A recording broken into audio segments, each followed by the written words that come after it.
Hey guys, I hope you guys are well by the grace of Allah. Today we have a contest educational Codeforces Round 108 rated division 2. So luckily I have solved two problems in this contest. So I'm gonna discuss about them. So let's jump into it. At first we go to the first problem. So the name of the first problem is red and blue beans. The contest is finished. Now suppose you have R red and blue beans. You would like to distribute them among several, maybe one packets in such a way that packets has at least one red beans, has at least one blue beans. The number of red and blue beans should differ in no more than D. What is that means? That means suppose I have three red beans and three blue beans. Okay, how many maximum packet I will get? Obviously three, right? Because in every pocket there is one red beans and one blue beans, so I can take maximum three pockets, right? Because I distribute them into three pockets by one by one by one. Okay, now we have three blue beans and we also distribute it one by one, one. Okay, now what is the difference between them? What is the difference between red beans and blue beans in a particular pocket? 1 minus 1 is 0, right? And this is the value compare with the D, because D is the maximum absolute difference in the pocket. If you can distribute all beans, print yes, otherwise print no. That means if the difference between them is less than or equal D, then we print yes, otherwise we print no. So I hope you guys get the point. Now I take an example 2, 7 and 3. So here I have two red beans, 7 blue beans, and the maximum defined in a particular packet is 3, right? According to the question. Okay, now how many maximum pocket I will take? 2, right?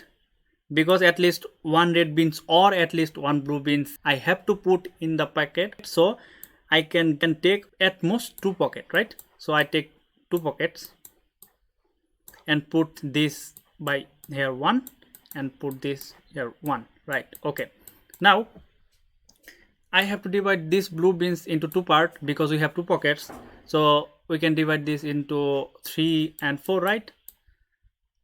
So we put here we put the value 3 here and we put the value 4 here.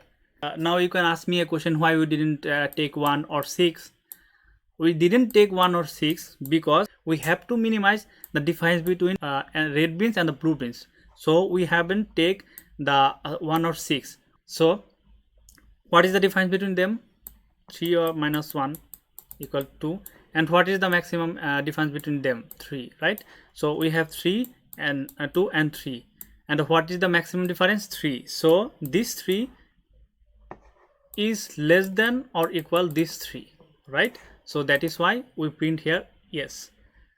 Now we take another example where we print no. So here we have 6 red beans and 1 blue beans, and the maximum difference between red beans and blue beans in a particular pocket is 4. Okay, now how many maximum packet I will get? Obviously 1, because the minimum is 1, so 1, right? Then I put this blue beans here, so I have to put total red beans here because I have only 1 pocket, so I put his here. What is the difference between them? 6 minus 1 equal to 5. So this 5, the difference between them is greater than 4, right? But we have to put this difference less than or equal D, right? So that is why we print here no. So I hope you guys get the point. So now I'm showing my code. That is very easy, I guess. At first I take the through 3 variables and I find the minimum and the maximum value. After that I divide the maximum value by the minimum, because we have to put at least one red beans or at least one blue beans, so that is why I divide them. After that, if the maximum value is not divisible by the minimum value, then I increases the maximum value. Because if we take 6 and 4 and divide them, we have the modulus 2. That means we have two bins here, so we have to put them into another pocket. So that is why I increases the max value. I hope you guys get the point. And then I reduce 1, because we already take the total number of pocket, that the minimum value. So that is why in every pocket at least one bins here, so reduce by 1. And after that I check if the maximum value is less than or equal d, then print yes, otherwise then print no. So I hope you guys get the point. So that is the problem 1. Now I jump into the second problem. So let's see what is the second problem. The name of the second problem is the cake is a lie. What is in this question? There is a n into m grids. You are starting at cell 1, 1 and your goal is to finish the whole cell of n into m.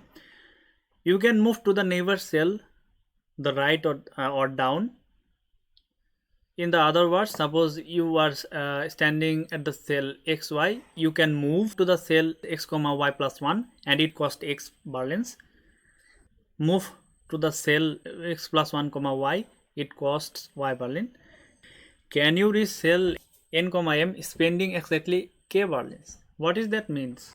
Suppose I have the value n equal to 2 and the value m equal to 2. Okay, so I have to made a grid by them.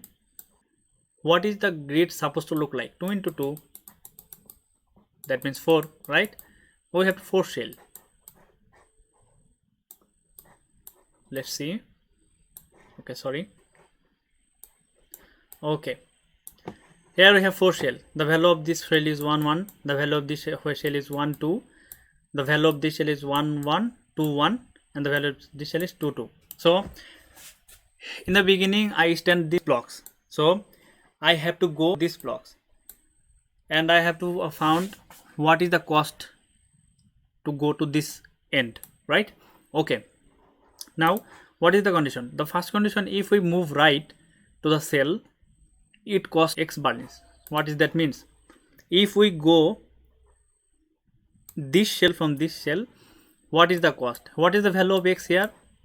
1, right? And what is the value of the y in this shell? 1, right? So if we move this shell to this shell, that is mean I move right, so it cost x balance, right? So that means it cost 1, right? So I have put here 1. So now I am in this shell right now. After that I have to go this shell, right? So what is the condition? Move down to the shell, it cost y balance, right? What is the value of y in this shell? 2, right? Okay, if I go this shell from this shell, it costs 2. So the total cost is 1 plus 2 equal to 3, right? I hope you guys get the point. Now at first I take an example where we print yes, 2 to 3, right? So I already explained this, and the total cost is exactly 3, and here we have the value of exactly k is 3. So 3 and 3 equal 3, right? So that is why we print yes. Okay, I hope you guys get the point. Now I'm showing the code. So here I take m, n and k and scan them, and after that at first I sub 1 from the m. What is that means? If I take a grid, so what is the value here? 1 1 1 2 1 3 1 4. Okay, here is 2 1 2 2 2 3 2 4, and initially I am here and I have to go here. So what is the value of m? The value of m is 4, and what is the value of n? Is 2, right? I sub 1 from m because I already in this shell. So this is the first column, so I have to go 1 2 3, right? That is why I sub 1, and after that initially I'm in the first cell, so that is why the value of x is here is always 1, right? So if we go in this direction, the total sum is the number of total shell, because the x value is 1, right? I hope you guys get the point. And after that, I multiple the m by n minus 1. What is that means? Go to the down, we have to surpass one shell, right? Because I already in the first shell, so that is why I minus 1 here, multiple into m. What is that means? What is the value of m in this shell? 4, right? Here you can see, if we go to the down, the total it cost y barlins, right? So what is the value of y? Here is 4, right? You have to come the last column, because the last of the grid is always depends on the last column, right? That is why I multiple the value of m by the n minus 1. The value of m is 4, because I have to come in the last column. So what is the last column? M, right? So I get m. And what is the value of the row? Because I have to go to the next row. Value of the row 1, because I already in the first row, right? I hope you guys get the point. So that is the question and that is the answer. See you in the next course test. Till then, take care. Bye bye. Allah Hafiz.